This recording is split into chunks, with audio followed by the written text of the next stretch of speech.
तेरे इश्क की इंतहा चाहता हूँ, मेरी सादगी देख क्या चाहता हूँ।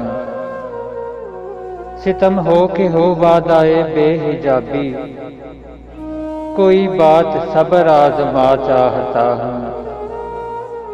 ये जन्नत मुबारक रहे ज़ाहिदों को, कि मैं आपका सामना चाहता हूँ। जरा सा तो दिल हूँ मगर शोख इतना, वही लन तरानी सुना चाहता हूँ। कोई दम का मेहमान हूँ ए अहले महफिल, चरागे शहर हूँ बुझा चाहता हूँ। भरी बज़्म में राज की बात कह दी, बड़ा बेअदब हूँ सदा चाहता हूँ। हमारी आने वाली गज़ल हज़रत अल्लामा डॉक्टर मोहम्मद इकबाल रहमतुल्लाह अलैह की किताब बांगे दरा से इंतखाब।